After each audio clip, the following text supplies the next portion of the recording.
Bismillahirrahmanirrahim. Alhamdulillahi rabbil alamin. Wassalatu wassalamu ala sayyidina Muhammadin wa ala alihi wa sahbihi ajmain. Assalamualaikum warahmatullahi wabarakatuh. Mga kapatid at mga kababayan, ako po ay lubos na nagagalak sa oras na ito na magparating sa inyo ng mensahe ng Islam. At alhamdulillah, sa kapanahunan ng mga propeta, sila ay nagpapalaganap ng relihiyong Islam sa pamamagitan ng kanilang pakikipaglaban. Subalit mga kapatid, hindi na kami kailangan gumamit pa ng mga anuman na mga armas o anuman na mga hayop katulad ng kamilyo o di kaya ay mga kabayo para lamang puntahan ang mga lugar na iparating ang Islam. Tandaan niyo mga kapatid, mga kababayan, sa oras na ito habang ikaw ay nanonood dito, makikita mo na hindi lang ikaw ang nanonood dito, kundi sa lahat ng buong sanlibutan dahil ito ay makikita sa buong telebisyon, buong internet na ito ay malalaman nila kung ano talaga ang Islam. Anyway, mga kapatid, ano nga ba ang Islam? Dahil maraming nagtatanong na saan ba nagsimula ang Islam? Ano ba ang Islam? So, dapat natin itong maipaliwanag. Una, sinabi ni Imam Muallif rahimahullahu ta'ala, al-istislamu lillahi bitawhid wal-inqiyadu lahu bit-ta'ah wal-bara'atu minasyirk wa ahlihi. Ang kahulugan, ang Islam ay paniniwala sa kaisahan ng Allah subhanahu wa ta'ala sa kanyang pagkapanginoon. At isa sa kahulugan ng Islam, pangalan ng Allah ay kapayapaan. Ito ay paniniwala lamang sa Allah, sa kaisahan niya, sa kanyang pagkapanginoon. Wal-inqiyadu lahu bit-ta'ah, at sumunod tayo sa kanyang mga ipinag-uutos at umiwas tayo sa kanyang mga ipinagbabawal. Yan ang ibig sabihin ng Islam, mga kapatid. Sumunod tayo sa ipinag-uutos ng Diyos at umiwas tayo sa kanyang mga ipinagbabawal. So, ibig sabihin, lantad na nakikita sa dalawang mata ng tao ang mga kabutihan at mga ipinagbabawal. Kung pupunta siya sa mabuti, yan ang Islam. Pero kung pupunta siya sa mga ipinagbabawal, hindi yan Islam.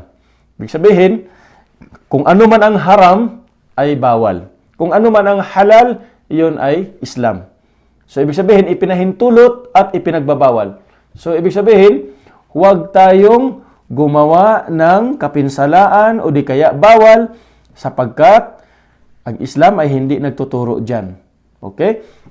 At huwag tayong sumunod sa mga ahlihi. Wal bara'atu minasyirk wa ahlihi. Huwag tayong sumamba sa Diyos-Diyusan at huwag tayong sumunod sa mga taong founder, sa mga taong nagtatayo ng kani-kanilang relihiyon. Nagtatayo sila ng kani-kanilang relihiyon. Halimbawa, sa amin, sa Davao, may tinayo na bagong relihiyon doon ang pangalan Kibuloy. At ganoon din, doon sa Roman, Vatican, nagtayo ng relihiyon Katoliko-Romano. At ganoon din sa Texas, ang Saksi ni Jehovah, doon nagsimula. At ganoon din sa silong ng Santa Ana, sa Manila, doon nagsimula ang Iglesia ni Cristo. So itinayo ng tao. Bagkus dapat ang magtaglay ng tunay na relihiyon ay ang nagbibigay ng takda ng ating buhay. Siya ang nagtakda ng relihiyon. Dahil siya ang nagtakda ng ating buhay, siya dapat ang ating sundin. Huwag yung tao. So, ibig sabihin, ang relihiyong Islam ay pagsunod, pagsuko, pagtalima sa Allah subhanahu wa ta'ala. Sa kanya mga ipinag-uutos at iiwas sa kanya mga ipinagbabawal. Ibig sabihin, ang mga ipinagbabawal ay kalimutan. Kaya nga si Allah subhanahu wa ta'ala nagbanggit sa banal na Quran. Sinabi ng Allah subhanahu wa ta'ala, وَمَا أَتَّاكُمُ الرَّسُولُ فَخُذُوهُ وَمَا نَهَاكُمْ عَنْهُ فَانْتَهُوا اتَّقُوا اللَّهَ إِنَّ اللَّهَ شَدِيدُ الْعِقَابِ. Sabi ng Allah subhanahu wa ta'ala, kapag dumating sa inyo ang isang sugo na inutos sa inyo ang mabuti, ay kunin ninyo. Sabihin, tanggapin ninyo ang katotohanan. Kapag dumating sa inyo ang propeta o ang sugo, kunin ninyo ang mabuti. At kung anuman ang kanyang ipinagbabawal, iwasan ninyo, layuan ninyo. Ipinagbabawal niya ang pag-inom ng alak, Ipinagbabawal niya ang pagsamba sa Diyos-Diyusan. Ipinagbabawal niya ang paninirang puri. Ipinagbabawal niya ang pangangalunya. Ipinagbabawal niya ang lahat ng bisyo ay layuan. Sabi ng Allah Subhanahu wa Ta'ala, fantaho, iwasan, layuan. At matakot kayo kay Allah. Tunay na si Allah ay magbibigay ng napakabigat na parusa. Kaya mga kapatid, subhanallah, marami mga tao dito sa mundo na kapag relihiyon ang pinag-uusapan, tika lang, busy muna ako dyan. Ganun ang kanilang katwiran. Maglalaba. Meron akong trabaho, meron akong overtime. Hindi nila pakikinggan ang Islam. Kasi bakit? Ayaw nilang makinig sa katotohanan. Ayaw nila na sila ay pagbawalan. Pagbawalan silang manood ng mga malalaswa. Pagbawalan siyang magsugal. Pagbawalan, kapag ito pinag-uusapan ang bawal, ayaw nilang pakinggan ang Islam. Kasi bakit?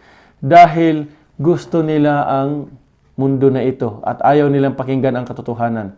Yan po ang Islam, mga kapatid. Itinuturo talaga ang kabutihan at ipinagbabawal ang kasamaan. Anyway, ang Islam, mga kababayan, mga kapatid, hinango siya sa salitang ugat na salam, na ang pakahulugan ay kapayapaan. At ang Islam ay mayroong mga panuntunan. Halimbawa, ang unang panuntunan, itong haligi ng Islam. Una, ay ang magsyahada ang tao, manumpa na ang Diyos isa lang. Kaya bang manumpa ang mga hindi mananampalataya? Hindi. Kasi marami silang Diyos. Paano sila manumpa na isa lang ang Diyos? Ang dami nilang binibitawang salita na Diyos, pati si Santa Claus. Inaasahan nilang magiging Diyos sa December 25. Ang daming Diyos. May Santo Niño, may Ribulto, may Imahe, may Santo.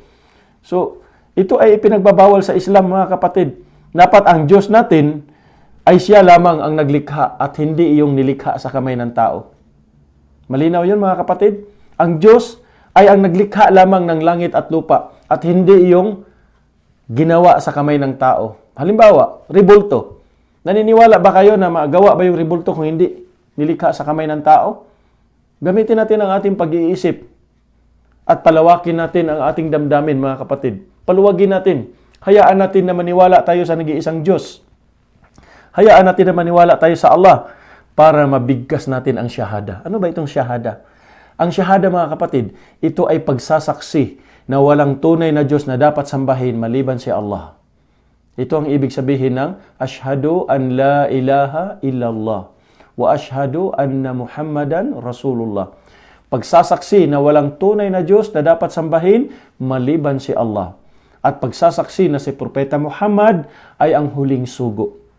Ito ang una na pillars ng Islam. Pangalawa ay ang itayo mo ang sala. Wa ikamus salah wa ita'u zaka wa sumu Ramadan hijjul baiti man istata'a. Ang pangalawa ay ang sala. Ito ay pagitan ng Muslim at saka hindi Muslim.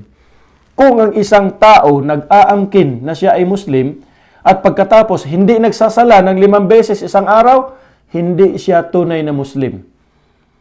Hindi siya tunay na Muslim, mga kapatid. Dahil ang pagitan ng tao sa pagiging Muslim o sa pagkukunwari o sa pagtatambal ay ang pananampalataya sa Diyos. Ay ang pagsasala, paniniwala at pagsamba. Kaya mga kapatid, hindi pwede matatawag natin na Muslim ang isang tao na kung siya ay nasa tribo ng ganito o nasa dugo ng ganito. Dahil ang pagitan, sinabi ni Propeta Muhammad sallallahu alaihi wasallam, bainahul muslimin wal kafirin tarkus salah. Wa bainar rajul wal syirk tarkus salah. So ang pagitan nito ng mga tao at mga Muslim o di kaya ang pagitan ng walang pananampalataya at ang paniniwala ay ang pag-iwan sa sala. Kapag nag-iwan siya sa sala, faman taraka fiha faqad kafar. Kapag iniwan nila ang sala ay kabilang na sila sa mga kufar. Hindi na sila mga Muslim. Pangatlo, mga kapatid, ay ang pagbibigay tulong sa mga mahihirap. O ito tinatawag nating kawang gawa. Dapat magbigay tayo ng tulong sa mga mahihirap na tayo ay kilala natin ang ating mga tinutulungan na sila ay nananampalataya sa Allah. Sila ay nagdudua sa Allah subhanahu wa ta'ala para magkaroon ng reward ang ating gawa. Pang-apat, mga kapatid, mag-aayuno tayo sa buwan ng Ramadan dahil ito ay tinuturo ng Islam, haligi. Mag-aayuno tayo sa buwan ng Ramadan dahil ito ay inuutos sa atin ng Allah subhanahu wa ta'ala. At marami tayong mga katibayan mula dito.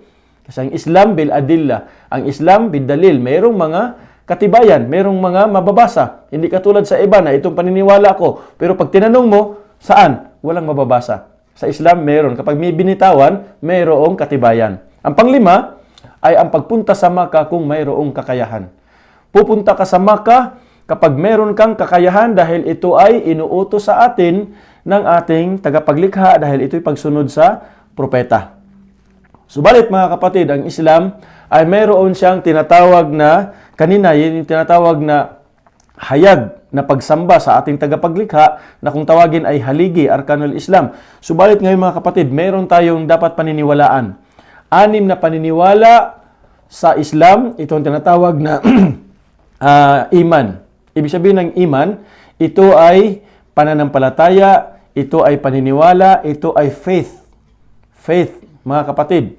So, dapat natin malaman ito. Ano ang sinabi ni Anghel Gabriel kay Propeta Muhammad sallallahu alaihi wasallam? Ma'nal Islam. Sabi ni Propeta Muhammad sallallahu alaihi wasallam, an tu'minu billah wa malaikatihi wa kutubihi wa rusulihi wal yawmil akhir wal qadar khairihi wa syarrih. Sinabi ni Propeta Muhammad sallallahu alaihi wasallam, ang Islam una ay maniniwala sa Allah subhanahu wa ta'ala. Ito ang iman. At pagkatapos ng maniwala sa Allah subhanahu wa ta'ala ay maniwala sa mga anghel. Na mayroong anghel na nagbabantay sa atin mga kababayan, mga kapatid. Sila yung mga anghel na kiraman katibin. Sa kaliwat kanan may mga anghel. Ya'lamuna ma taf'alun. Hindi natin nakikita, subalit nakikita nila tayo. Ang pangatlong paniniwala mga kapatid ay ang paniniwala sa lahat ng mga propeta, pantay-pantay lahat sila. Kailangan natin paniwalaan si Jesus Christ, siya ay anak ni Maria, sugo at propeta ng Allah sapagkat siya ay tao na isinugo ni Allah subhanahu wa ta'ala. Dapat natin yun paniniwalaan. Pag hindi natin paniniwalaan yun at sumanib tayo doon sa nag-aangkin na si Jesus ay anak ng Diyos, tunay na lumabas na tayo sa Islam. Okay? Ang pang-apat na paniniwala, mga kapatid, mga kababayan, sa Islam ay ang tinatawag na paniniwala sa aklat na kapahayagan. Kutubihi. Paniniwala sa aklat na kapahayagan. Dapat ang aklat mo ay naayon galing sa Diyos na ibinababa niya galing sa propeta. Kapag ang aklat mo ay may dagdag, may bawas at may salungatan, ay iwanan mo yan ang aklat mo at tanggapin mo yung aklat na magiging makatotohanan. Yung walang halong dagdag o walang halong kamalian. At ito yun ang pinakahuling aklat na kapahayagan, Quran. Dahil meron siyang aklat nung nangauna. Ang aklat niya nung nangauna, si Propeta Abraham, pinadalhan ng suhuf na wala. Pinadalhan si Propeta Moises ng Torah na wala. Pinadalhan si Propeta David ng Subur, Salmo ni David na wala. Pinadalhan si Propeta Jesus ng Injil, Ebanghelyo na wala. Kaya ang huling aklat na kapahayagan na nananatili magpakailanman at ito'y pinangalagaan ng Allah subhanahu wa ta'ala, walang iba kundi itong aklat na huling mensahe ni Allah, ang Quran. Paniniwala na sa aklat na kapahayagan. Ang panglimang paniniwala, mga kapatid, ay ang paniniwala sa kabilang buhay. Dahil nagre-reliyon tayo pero hindi tayo naniniwala sa kabilang buhay. Ang resulta sa paniniwala sa kabilang buhay ay ang pagkakaroon ng tunay na pagkatakot sa Diyos. Dahil naniniwala ka sa kabilang buhay. Ngayon, kung hindi ka naniniwala sa kabilang buhay, yan na yung palatandaan ng reliyon mo. Sasabihin mo na sa mga tao na kainin mo ito at ligtas ka dahil sa pagkamatay niya. Hindi ka naniniwala sa kabilang buhay. Kung naniniwala ka sa kabilang buhay, hindi mo angkinin yun. Hindi mo dapat tanggapin yun. Dahil kanya-kanya tayong lilitisin sa araw ng paghuhukom. Hindi mo makakasama ang nanay mo, ang tatay mo, ang pamilya mo kung magkaiba kayo ng relihiyon. Dapat ang relihiyon niyo ay isa, ang Diyos ninyo ay isa, para kayo ay magkasama.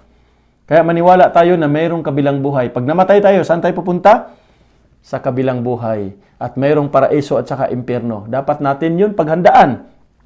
Gusto natin ang paraiso. Anong ginagawa mo dito sa mundo? Hindi ka kumukuha ng kaalaman tungkol sa relihiyon.